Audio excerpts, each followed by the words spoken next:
morning and welcome to the third annual Women's Veterans Day Tribute. I'm Assemblymember Rebecca Seawright, representing the Upper East Side and Roosevelt Island. I want to give a special welcome to our spectacular mayor of this great city, Mayor Eric Adams. As we all know, Veterans Day is observed annually on November 11th on the anniversary of the end of World War I to honor women and men who have served in the U.S. Armed Forces.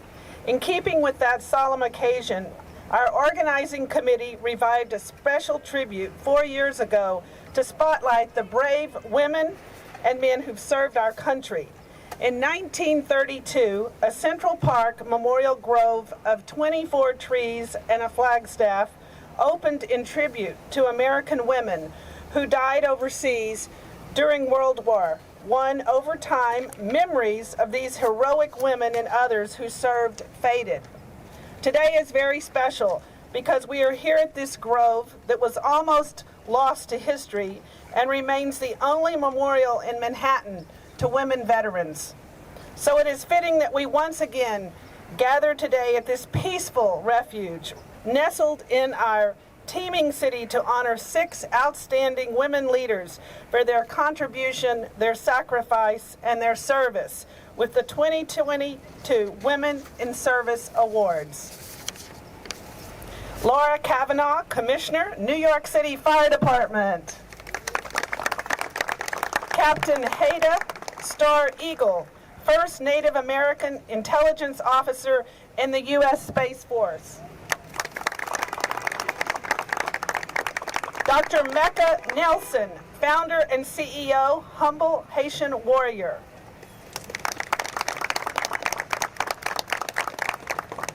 Gayle Colacicco, Volunteer Service to the Armed Forces, American Red Cross. Command Sergeant Major Eva M. Commons, Fort Hamilton, U.S. Army Garrison. Viviana DeCohen, Director, New York State Division of Veteran Services.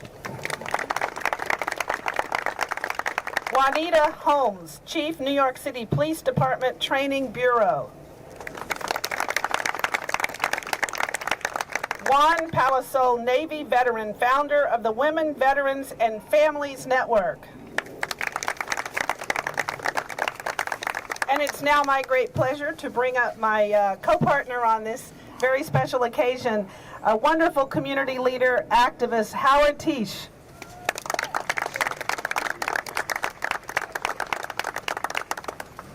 And I would ask Greg Porter to come up for the Red Cross. Okay. Well, thank you. Good morning. My name is Greg Porter. I'm an Army veteran and the Director of Service to the Armed Forces for the American Red Cross here in Greater New York. Unfortunately, our regional CEO, Mary Barnaby, could not be with us today, but she sends her gratitude to all of you for joining us, and she congratulates our exceptional honorees. We at the American Red Cross could not be prouder to join this special tribute now in its 4th year. And I want to thank our fellow event organizers for their vision and for shining a light on women who serve our country. I also want to express my appreciation to the countless women, our military service members, our community volunteers, and our public servants, to name a few, who give of themselves to help others. The American Red Cross began as the vision of an extraordinary woman. Clara Barton risked her life to help wounded soldiers from the North and the South during the Civil War. Her selfless humanitarian action laid the foundation for the organization, including our Service to the Armed Forces program. Far ahead of her time, Clara forged a path for women, and through our organization, gave Americans hope in the process. This site, the New York City Women's Veterans Memorial Grove, initially paid homage to the women who served during World War I, several of whom were Red Cross volunteers. Today, the women of the American Red Cross carry on this legacy and spirit of service. They proudly support our military communities, they provide urgent relief after disasters, and they help our neighbors prepare for unexpected emergencies. I'm personally thrilled to see one of our Red Cross leaders among those being honored today. Someone who has done so much to help veterans, active service members, and their families navigate the unique challenges of military life. So I want to thank you all again for coming and to honor and celebrate these amazing women. Thank you.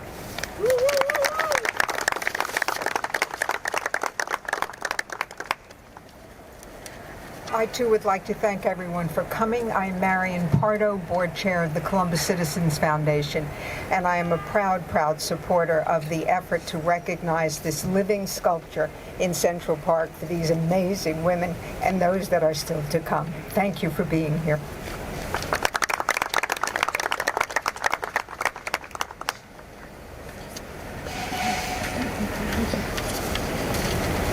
Good morning, everybody. My name is Cassandra Alvarez, and I serve as the Chief of Staff with the Department of Veteran Services under the leadership of Lieutenant Colonel Commissioner James Hendon, who couldn't be here with us today. He's out and about doing many different veterans events in New York City. It's incredible to see so many people gather to celebrate women in service on this beautiful day. To start, I'd like to acknowledge some of our important leaders who are here with us. First, our incredible mayor and leader of this great city, Eric Adams, who has empowered and elevated women leaders throughout all levels of his administration. Also, Deputy Mayor for Health and Human Services, Ann Williams-Isam, who provides steadfast guidance and wisdom to our department as we serve NYC veterans. U.S. Coast Guard Commander Zeta Merchant, who serves as captain of the Port of New York and New Jersey. It's a big job, but Captain Merchant makes it look easy with her grace and talent.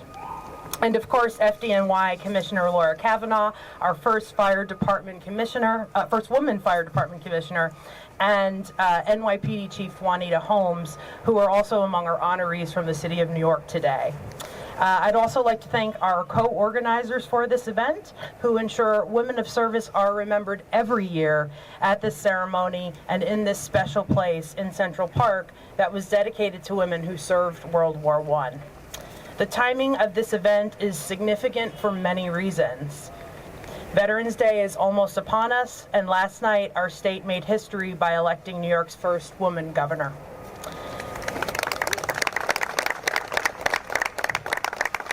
In the words of our mayor, women and girls across the Empire State have seen another glass ceiling shattered, and the best is yet to come. Since the birth of our nation, women of every race and creed have served our country and have fought to preserve democracy and freedom in many different ways. As nurses, drivers, clerks, training pilots, switchboard operators, soldiers, sailors, and as spouses and mothers.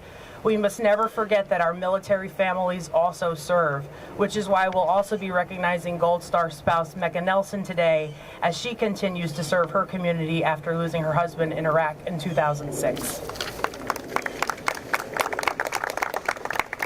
Women rise to the challenge because we lead with empathy and emotional intelligence. We are resilient. And so, on behalf of the New York City Department of Veteran Services, we salute all of our women in service who are here today and who are serving our nation around the globe. I want to conclude with some important information. If you are a veteran or a veteran family member, know that the New York City Department of Veteran Services is here to support you. Visit nyc.gov/veterans, call 212-416-5250, or follow us at NYC Veterans on social media to get connected with our office. So thank you for having me here today. God bless the City of New York, and God bless the United States of America.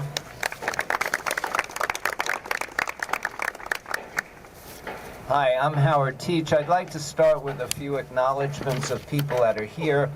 The Deputy Borough President, Keisha Sutton-James, who's with us, and the Chief of Staff to the Council Member, Gail Brewer. This is in her district, and she's been immensely supportive of this effort to recognize the Grove and the significance that it has. I'd also like to recognize the President of the Alliance de Veterans Français, Alain Dupuis, who's with us today. Yes, you can do applause. He deserves it. And asked, which is the second time, Francis stood with us all the time, war after war, and we're so fortunate that the Consul General de Français New York is with us, Jeremy Robert, for a few words.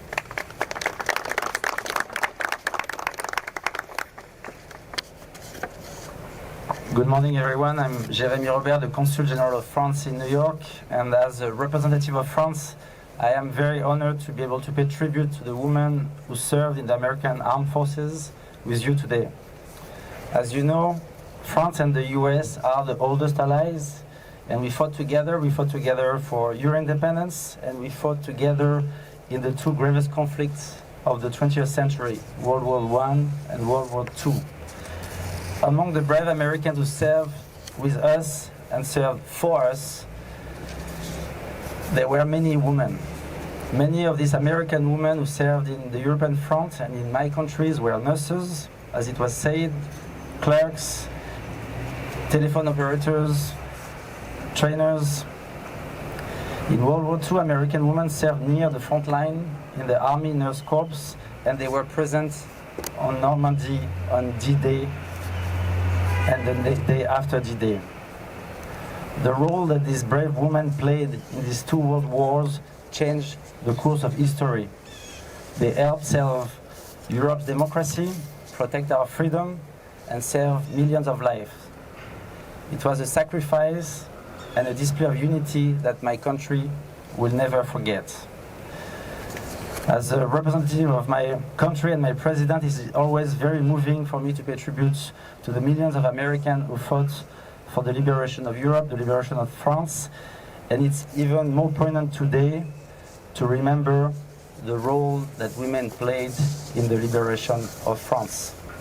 Long live our partnership. Thank you very much.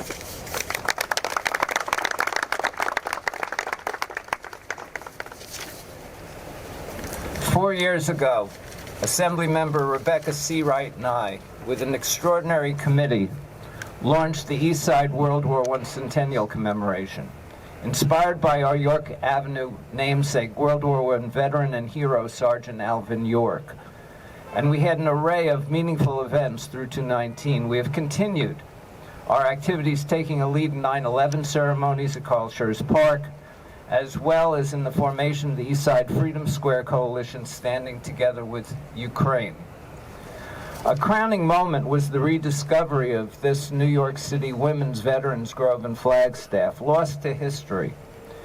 And now the continuing growth of its significance with this year's ceremony and the advancement of year-long possibilities for visitation and activities of women from throughout the world in New York City to a home site right here in Central Park.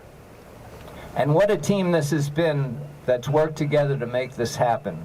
And you've just heard from them in the opening remarks. 100 years ago, women could not even serve in the U.S. military, could not even vote.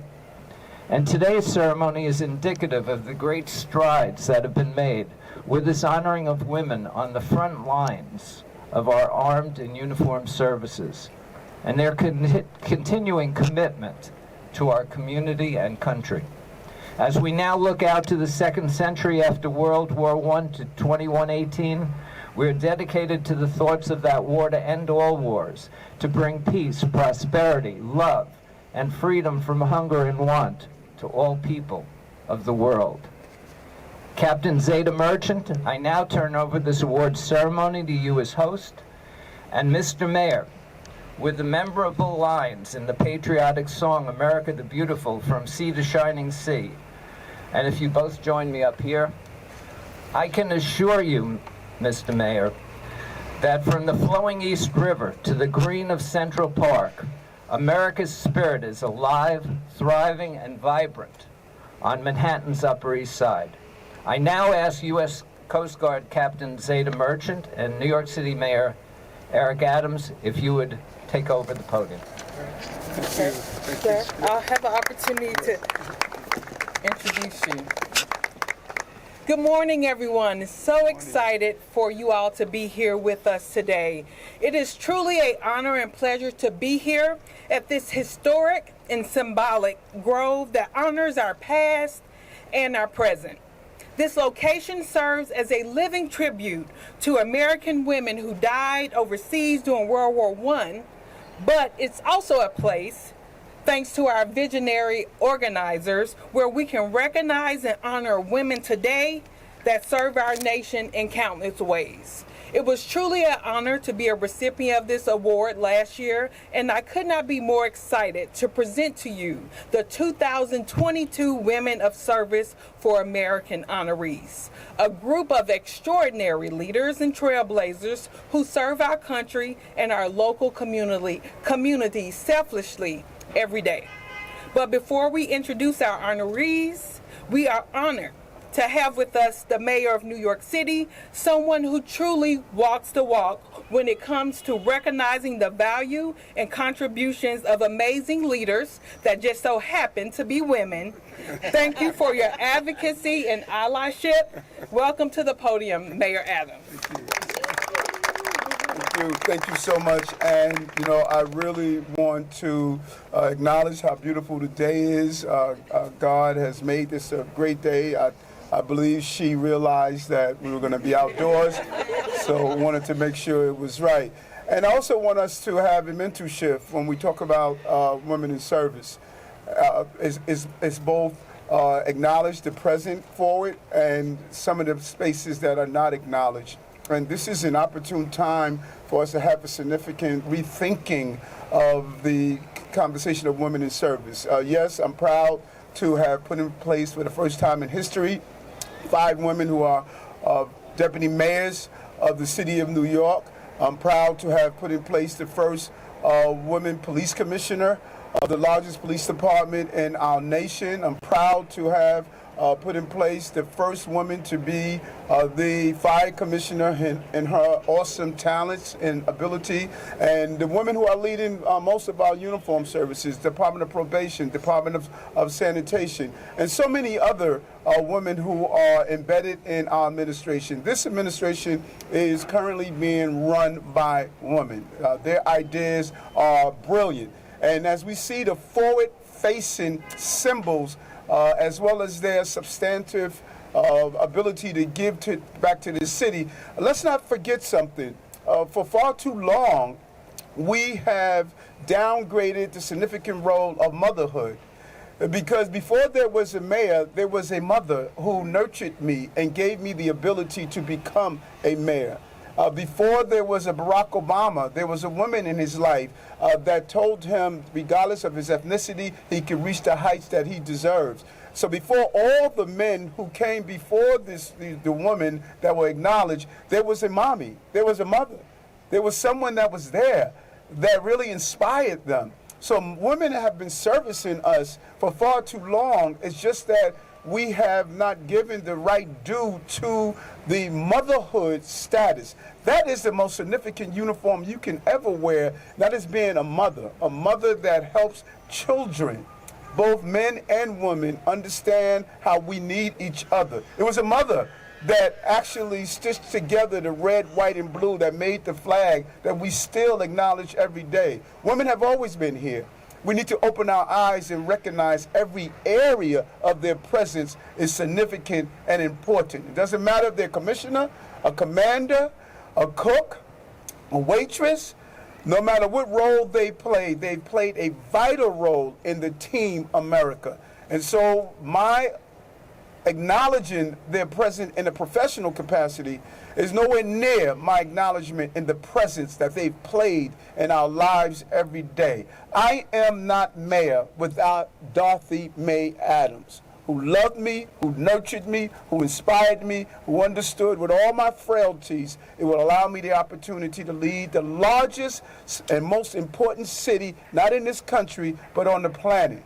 What we're doing today is tearing down those mental blocks that state you could only be significant in the service of a country if you are wearing a uniform or occupy a professional service. No, women are significant in every part of the life we live. I know that, and we all know that.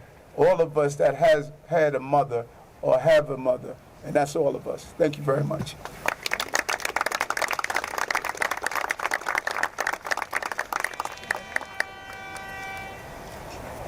All right, well, thank you, Mayor, for those extremely great words.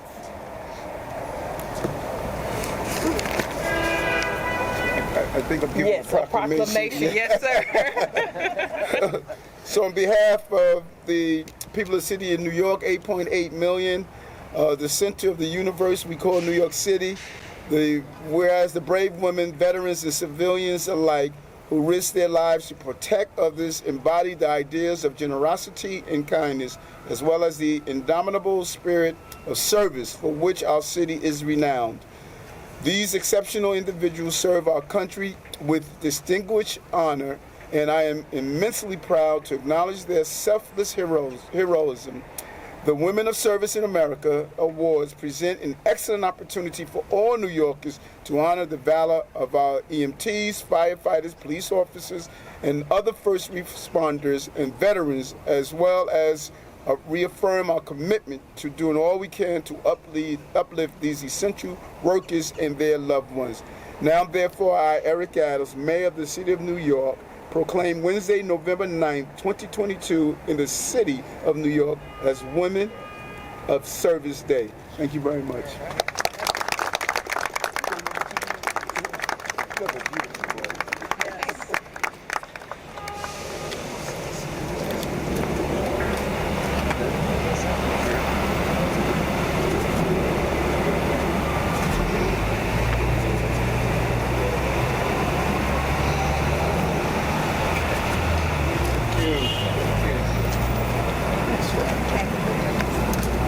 All right. Well, happy Women of Service Day. It is official. You, the 2022 Women of Service for America honorees. Our first honoree is Gayle Colacicco, American Red Cross, Greater New York Service to the Armed Forces volunteer. Gayle is a retired federal servant, military spouse, mother, and grandmother, and has been a Red Cross volunteer since 1978, providing critical support to active duty members, veterans, and their families. Today, she is a volunteer for Red Cross at West Point Military Academy. Please welcome Miss Gayle Colacicco.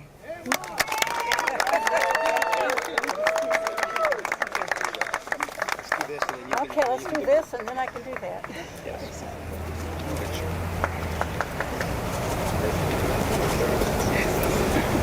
Beautiful. Thank you. See your son out there saying, yeah, Mom?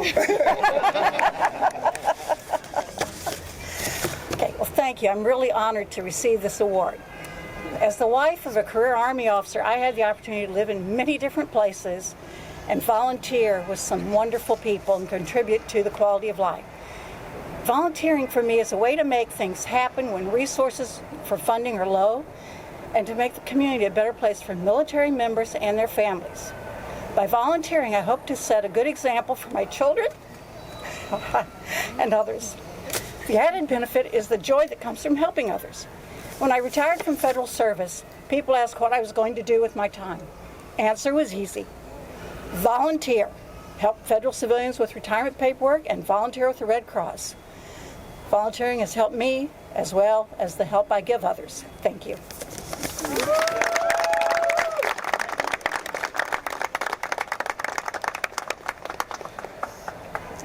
All right, our next honoree is a great friend and supporter of ours, and this is Command Sergeant Major Eva M. Commons, Fort Hamilton, U.S. Army Garrison. In April of this year, Command Sergeant Major Commons, a decorated service member and Bay Ridge native, was installed as a new Command Sergeant Major for Fort Hamilton. In this role, she serves as a top non-commissioned officer of the Garrison Command. Congratulations, Command Sergeant Major Commons.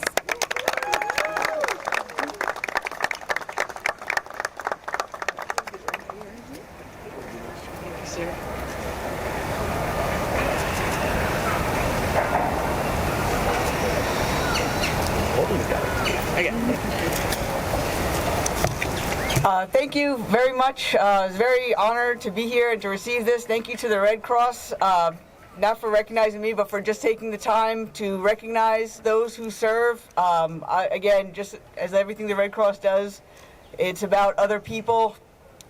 Great organization helping New York, the nation, the world, literally.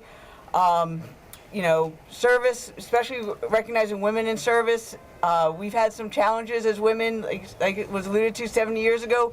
We couldn't serve in the capacities that we're able to now, but that didn't stop Clara Barton from establishing the Red Cross, and look at where that organization is here now today.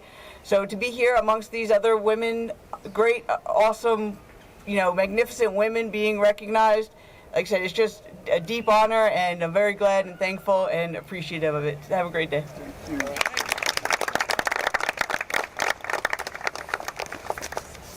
All right, our next honoree is Viviana DeCohen, Director of New York State Division of Veteran Services. Viviana, a Marine Corps veteran, currently serves as Director of the New York State Division of Veteran Service, a position she took on in November of 2021. Viviana is a passionate, relentless supporter of veteran causes and a recognized thought leader on navigating the difficult challenges the veterans are facing in our community. Please welcome Miss Viviana DeCohen.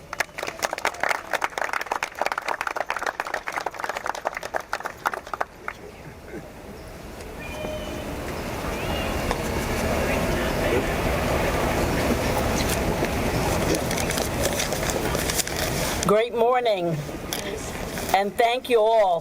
Thank you to this amazing organization and this wonderful committee who chose me to receive the same award that the governor of this great state received this time last year. I am so grateful and so humbled.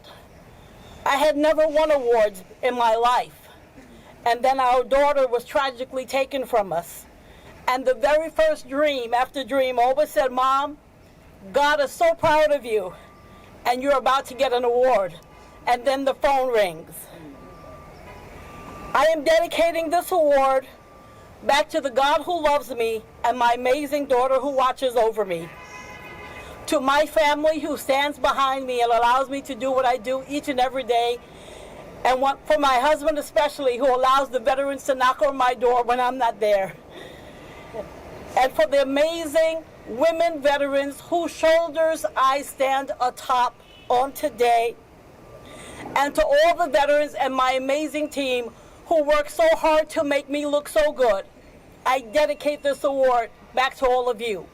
God bless all of you, and may God continue to bless the veterans in our declared Veterans Month.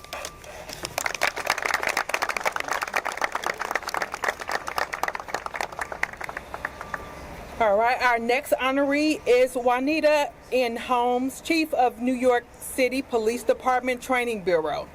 Chief Juanita N. Holmes was appointed to New York City Police Department in July of 1987, and she is currently the Chief of Training. Prior to taking this role, she served as Chief of Patrol, the first woman to serve in this position, where she managed the department's largest bureau. Chief Holmes unfortunately could not be with us today, as she is away doing what she does best, answering the call of duty, but accepting the award on her behalf is NYPD Lieutenant Carrie-Ann Matheson.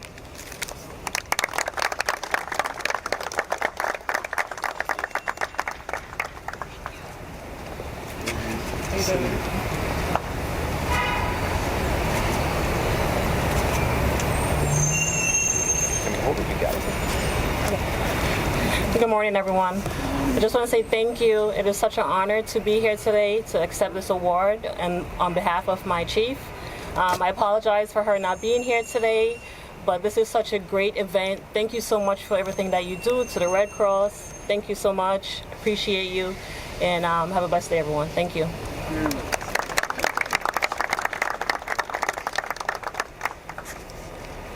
All right, our next honoree probably does not need an introduction after her most recent historic appointment as the Commissioner of New York Fire Department, previously serving as the first Deputy Commissioner. Laura Kavanaugh brings years of experience building a safer and more efficient department and city government to keep New Yorkers safe. As FDNY Commissioner, she oversees the day-to-day administration of the agency's 17,000 employees and $200 billion budget. Please help me in congratulating Ms. Laura Kavanaugh. And I'm going to say Commissioner Laura Kavanaugh.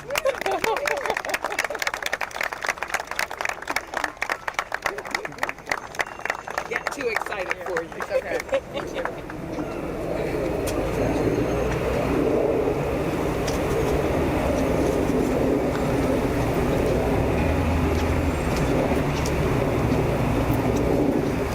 Thank you so much. It is really my great honor to be here today. I was raised by a mother who taught me to give back to my community, and I have been actually working alongside the Red Cross since well before I was in this position, helping to get smoke alarms into people's homes here in New York City to make our residents safer. And it is my great honor to have been appointed by our mayor and to be able to continue that work in public service on behalf of my city. But most of all, I have to say I am truly inspired by the women behind me in public service.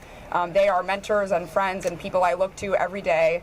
And most of all, the women in the fire department who serve both in uniform at the FDNY and in uniform in service of our country, including two of us who led us in our Pledge of Allegiance here today, firefighter John Paul and EMT Prosper, who are standing right over there. You are truly my inspiration every day, so thank you. All right, thank you, Commissioner Kavanaugh.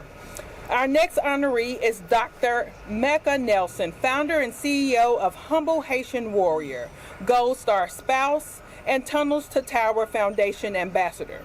In October of 2020, Dr. Nelson began Humble Haitian Warrior Incorporated, a nonprofit organization dedicated to empowering and uplifting Gold Star families through connection, community, and creativity. Please welcome Dr. Nelson.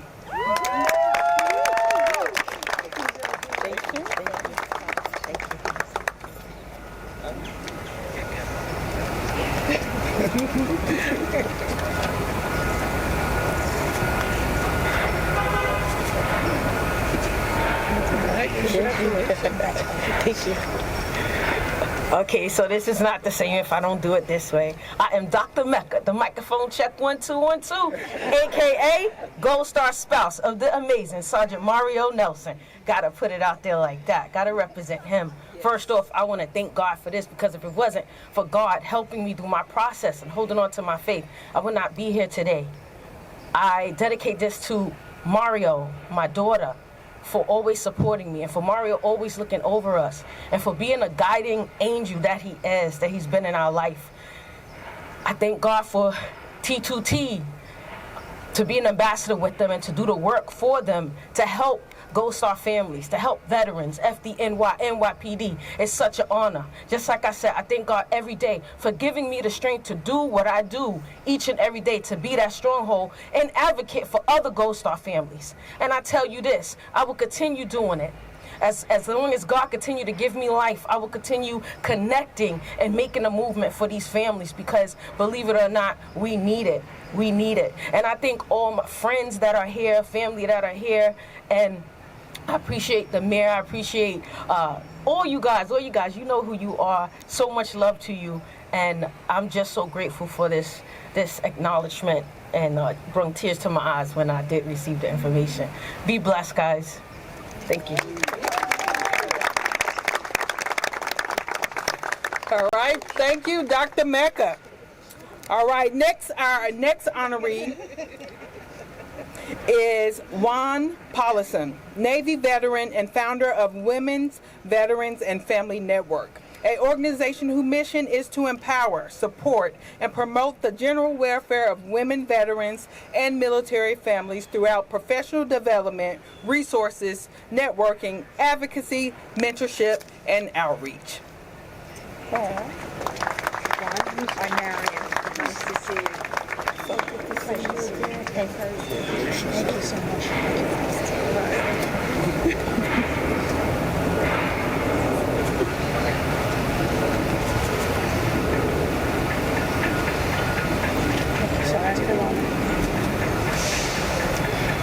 Well, thank you so much. It's a great honor, and I want to first thank Red Cross, Marion, as well as the mayor's office. And as an immigrant to America, where my grandfather and uncle came here as refugees, and later on I was able to immigrate to America. It's really been an honor to be able to serve in uniform. Having served in the Navy for 8 years, I also met my husband, who's also a Navy veteran, and we have 2 beautiful children. And if not for the military community, I would not have had as great of a transition out of service. And since then, a number of strong women, both veterans, military spouses, and as well as civilians, have honored the path of which many have served and continue to give back to the community. So as a founding member of Women, Veterans, and Families Network, I want to thank everyone here who are all these strong, beautiful role models who have inspired us to continue to push on to support this community. And having last year served as a political appointee at the Pentagon, I see all the great work that they're doing, and they continue to strive to give back. And also the unsung heroes, really, who have continued to not take a paycheck, to give up their time, the commitment, and move whenever our military calls on them, are the military spouses and the children who continue to serve without a title, without any recognition. So this is for them. Thank you. All right, thank you so much, Juan. Our final honoree, rounding out our Women's of Service American Award, is Captain Hidayah Star Eagle. How about that? That is a cool name. I thought Zeta was good, but Star Eagle is pretty awesome. She is the first Native American intelligence officer in the U.S. Space Force. Captain Star Eagle is a 17-year veteran of the Air Force who transferred to our newest armed service in March of 2021. Originally from Brooklyn, she is a member of the Mattiaca tribe, which we celebrate Captain Star Eagle accomplishments during the month of November, as it is National Native American Heritage Month, and not only during this month, but every day. Please welcome Captain Star Eagle.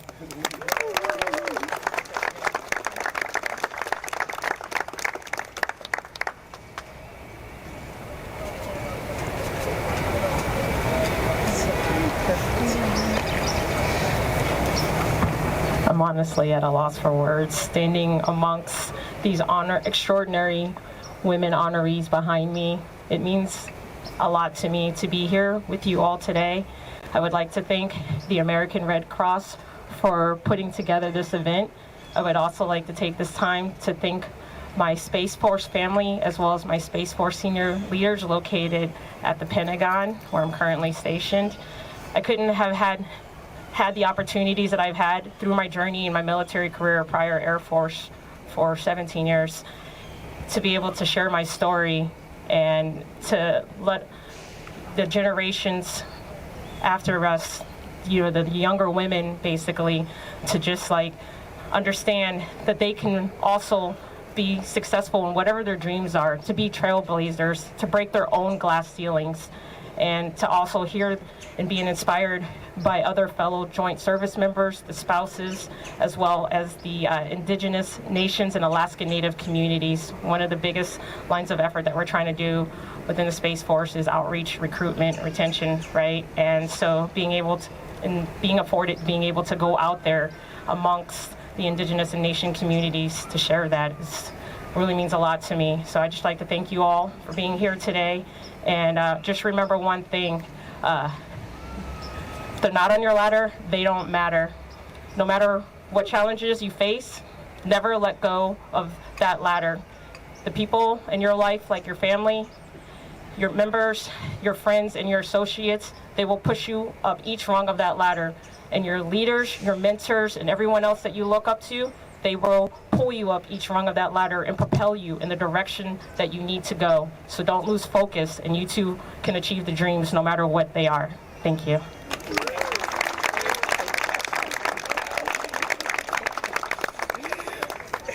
All right, please at this time, let's give our honorees another round of applause.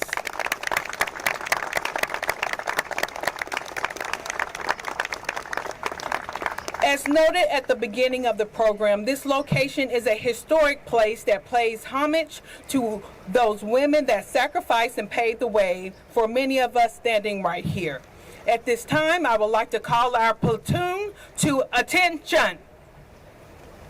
As we prepare to celebrate Veterans Day and the United States Coast Guard as the city features service for this year's parade, I would like to pause to recognize the contributions of another group of extraordinary women, the women of the Coast Guard Women Reserve, also known as SPARS. SPARS was a program established in November of 1942 by President Franklin Roosevelt that allowed women to legally enlist into the United States Coast Guard, and today we celebrate the SPARS 80th anniversary. It is because of SPARS like New Yorker Olivia J. Hooker, the first African American woman to enlist in the Coast Guard, I stand in front of you today. And this is also that the Coast Guard can boast having the first woman to ever lead a military service in our nation. That definitely deserves a round of applause. The women, not only to your right here, but the women behind us, they represent the best and brightest of the United States Coast Guard and of our nation has to offer. We will forever remain always ready. We will ever remain always ready.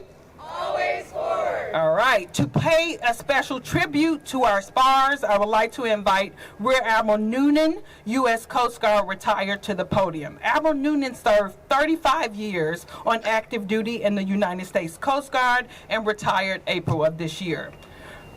We are honored to have her with us today. Please join me at the microphone, Admiral Noonan. Good morning, women in service. Good morning, Mayor Adams, and all of the other folks that are here to support the women in service. Just in case anybody was wondering, I'd like to clarify a few terms.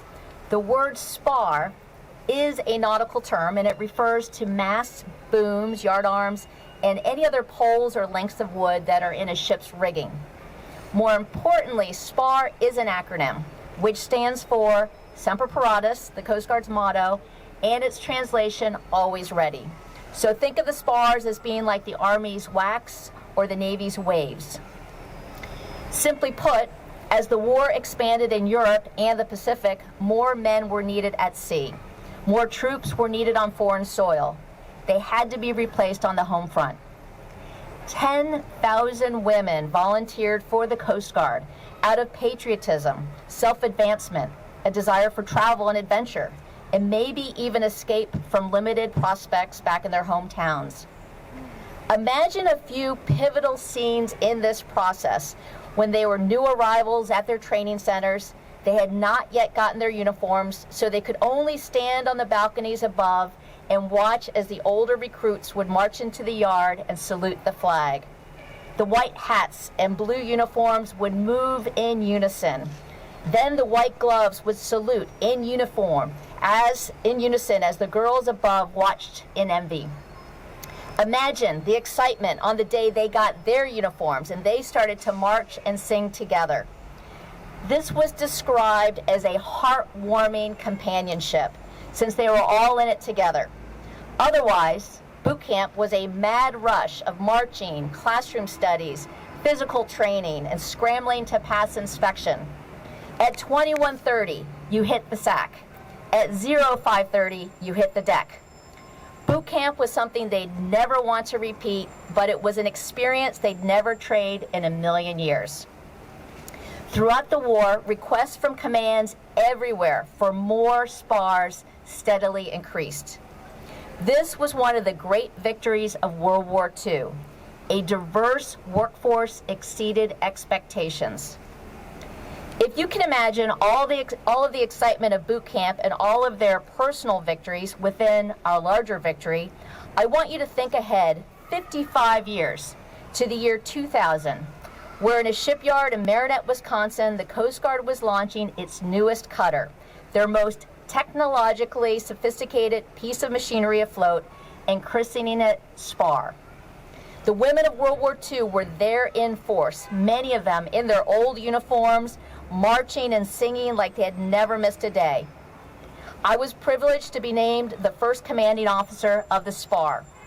Attorney General Janet Reno broke the bottle of champagne across the bow, and despite all of the admirals and congressmen who were there, this party got pretty out of hand, in the shipyard and in the hotel all night long. We brought SPAR out of the Great Lakes and around the United States, down the East Coast, through the Panama Canal, and up to its home port in Kodiak, Alaska. At every stop along the way, we were met by SPARs who wanted to see their ship. In the summer of 2001, a great many SPARs came to Kodiak for the commissioning ceremony, many of them bringing family members who were consistently amazed by how present-day cuttermen and aviators stepped back and saluted these 80-year-old grandmothers. You had to be there, is all I can say. But that level of energy is the essence of victory. Happy 80th anniversary, SPARs, and thank you for all that you have done for all of us.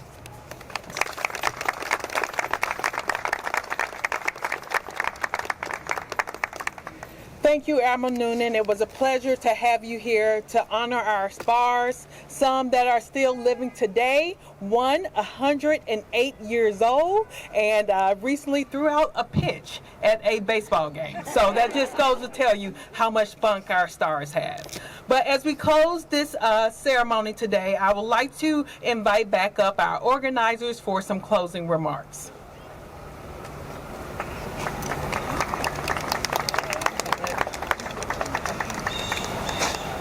Thank you all very much, and congratulations to these phenomenal women. And happy Veterans Day.